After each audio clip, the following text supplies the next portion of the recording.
Bienvenue dans cette nouvelle édition de l'Africa Tonight. Voici les titres de l'actualité. Les chefs d'État africains se succèdent à la tribune des Nations Unies à l'occasion de la 72e Assemblée générale de l'ONU. Dans son discours, le président zambien Edgar Lungu a appelé à plus d'actions pour mettre fin au mariage précoce. Au Togo, le Conseil national des patrons de presse a célébré ses 10 années d'existence ce mardi, l'occasion de faire un état des lieux de la presse et d'émettre des propositions pour davantage professionnaliser le secteur. Et puis l'activité touristique reprend quelques couleurs en Égypte, ceci grâce à la réouverture de certains sites très prisés, à l'image de la nécropole de Saqqara. Immersion dans ce journal. Mais tout d'abord, ce déjeuner offert ce mercredi par Melania Trump aux premières dames en marge de la 72e Assemblée générale de l'ONU. Un déjeuner en guise de rencontre, mais également de renforcement des liens d'amitié qui existent entre les premières dames et auxquels ont pris part la première dame du Cameroun, Chantal Biya, et celle de la Guinée équatoriale, Constancia Mangué de Obiang. Et cette Assemblée générale de l'ONU, c'est l'occasion pour les dirigeants du continent de faire valoir leur requête. L'Afrique veut sa place au sein du Conseil de sécurité de l'ONU. Une requête portée ce mardi par le président en exercice de l'Union africaine, Alpha Condé. Les détails avec Patricia Solange-Dubois. Alpha Condé a été le premier leader africain à s'exprimer mardi 19 septembre devant l'Assemblée générale de l'ONU à New York. Dans son discours, le président de l'Union africaine a plaidé la cause de l'Afrique au sein du Conseil de sécurité de l'ONU. Il réclame notamment 2 sièges permanents et les mêmes privilèges que les membres actuels.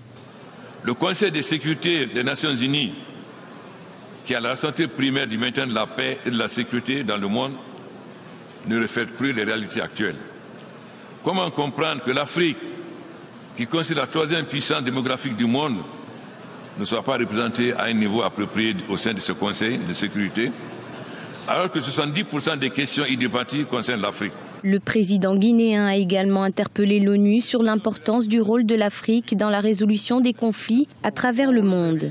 L'Union africaine envisage de contribuer à hauteur de 25% au financement des opérations de maintien de la paix en Afrique, mandatées par le Conseil de sécurité.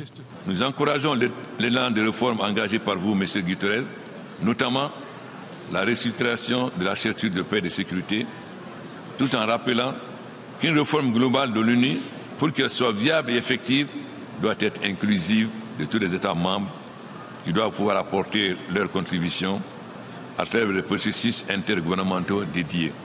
Créé en 1946, le Conseil de sécurité est l'organe le plus puissant des Nations Unies en raison de son rôle dans l'élaboration du droit international. Il compte actuellement 25 États membres. Aujourd'hui, sur les 54 États africains, seuls 2 bénéficient de statut de membres non permanents, notamment l'Égypte et le Sénégal. De son côté, le président zambien Edgar Lungu a appelé à une action rapide pour mettre fin au mariage précoce sur le continent. Écoutons-le. Actuellement, nous sommes en train d'harmoniser le droit législatif et coutumier sur le mariage pour interdire complètement et éradiquer le mariage des enfants dans le pays.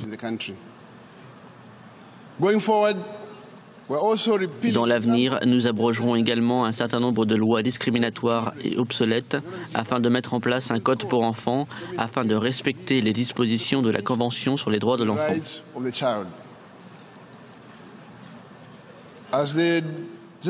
En tant que champion de l'Union africaine désigné pour mettre fin au mariage des enfants en 2017, je suis ravi d'informer cette réunion que la campagne a été lancée dans 20 pays africains sur les 30 pays qui ont été ciblés pour leur pourcentage le plus élevé de mariage d'enfants.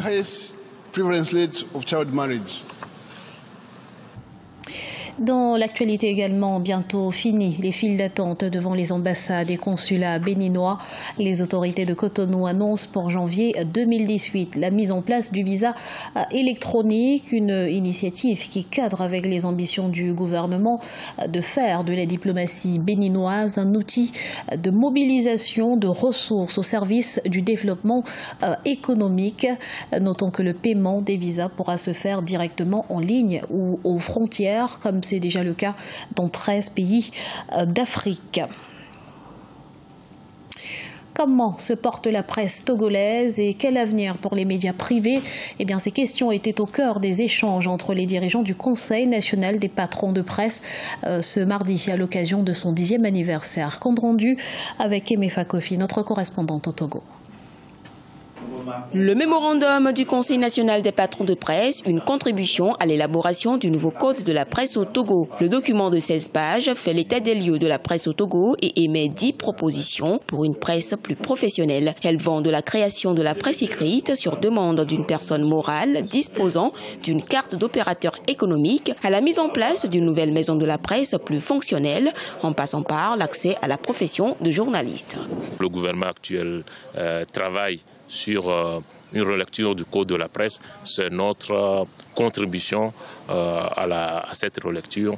Selon le CONAP, qui célèbre ses 10 ans d'existence, 99% des journaux sont publiés à Lomé, la capitale, d'où 30% des radios émettent et 99% des télévisions. Pour le ministre de la Communication, ces propositions répondent à plus de 90% des réflexions engagées au ministère, surtout avec l'élaboration de nouveaux codes de la presse au Togo.